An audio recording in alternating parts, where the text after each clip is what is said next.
О чудо! На связь вышел наконец-то Арестович и заявил о том, что с Крыма пора съезжать, потому что там начнется что-то такое страшное в ближайшее время. Давайте глянем, что ему рассказали.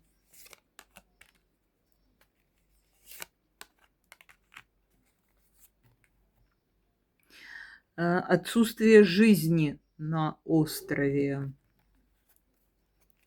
Жизнь будет заморожена, остров будет необитаемый. Вот так он себе это представляет.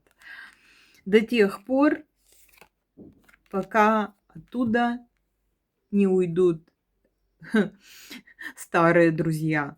Его старые друзья, видимо. Вот. А его друзей таки ждет переезд. И прощание с островом. Это самое главное.